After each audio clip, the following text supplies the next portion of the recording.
Okay, this is a quick little tutorial lesson video for a song that's called Born on the Bayou, Creed's Clearwater Revival, John Fogerty song. It's standard tuning. It's in E.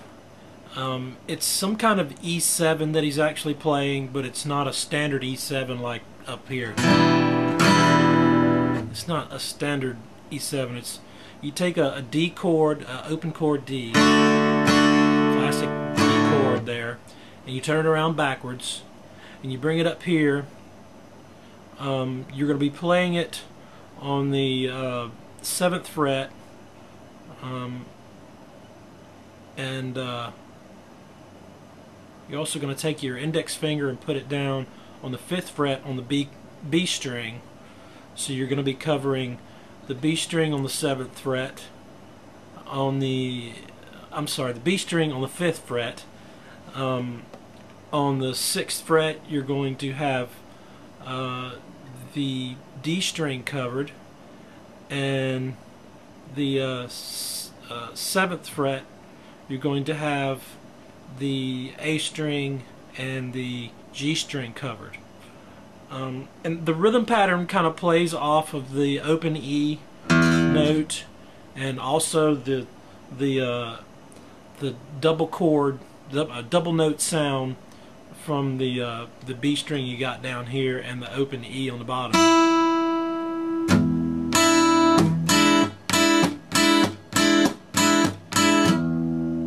This part up here, the G string and the D string and the A string, that's kind of real subtle the way you're playing that part, but the open E and the bottom two E, those are really defined.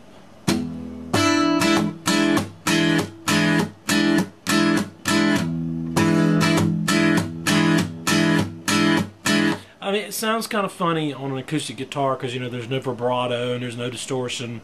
When I play it, I actually play, I have vibrato on electric guitar. I have vibrato on, and I've got delay, I've got distortion, I've got chorus, I've got several things going on because it makes it sound really full, and the in-between notes really like to, and they really, you know, they really ring out, especially with the chorus and the vibrato working together.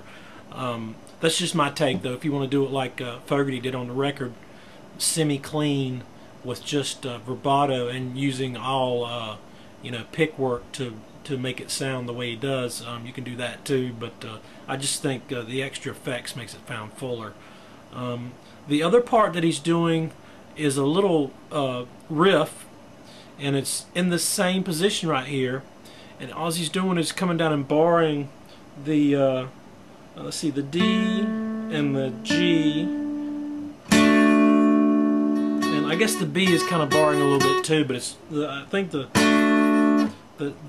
D and the G are the most important ones. You kind of come straight back to that little E, whatever that E7 what is, and then lift up your pinky finger and bring it right back down.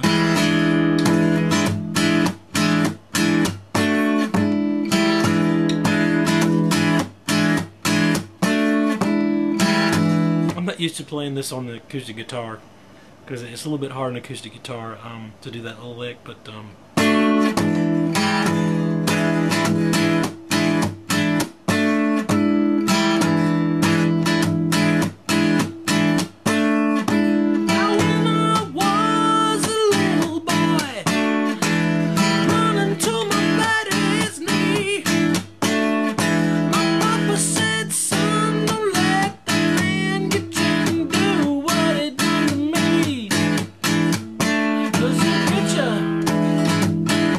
that wasn't perfect, but like I said, I'm not used to playing this on the acoustic. But anyway, that's basically what he's doing through the chorus, I mean through the verse.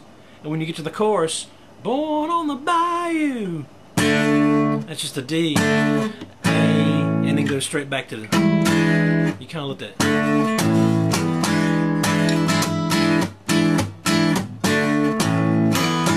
you're kind of letting those in between the A and that D, E7, you're kind of kind of letting that little ring, little subtlety in there. That's really the only basis of the song. There's a little run that I'll do in here.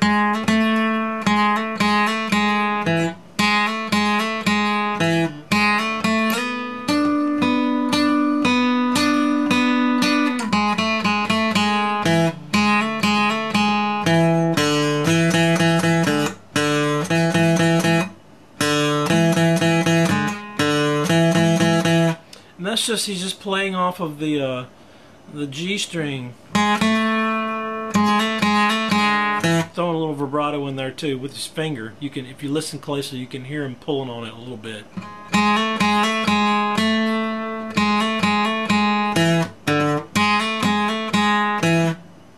And he comes up here. You're going up here to the 4th fret, and you're covering, let's see, that's the G string, and the 3rd fret you're on the B. Just blues licks, that old swamp blues lick. You don't want to hit the A string.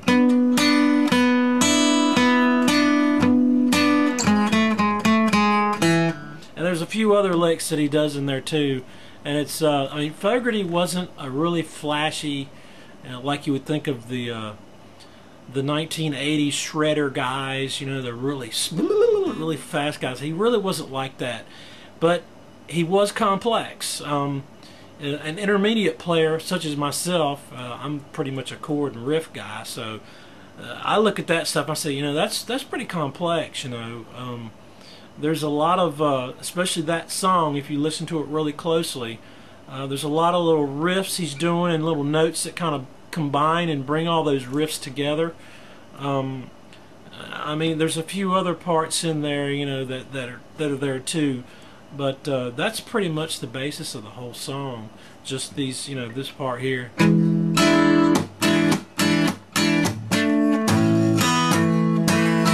Whoops.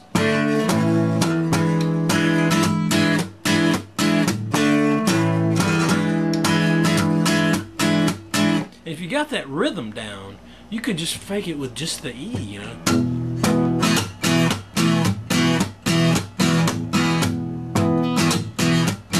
It's probably really easy for a bass player to play. I've never tried to figure out the bass licks, but I'm sure it's really easy. Okay, well that's, you know, that's pretty much the basis of the song, so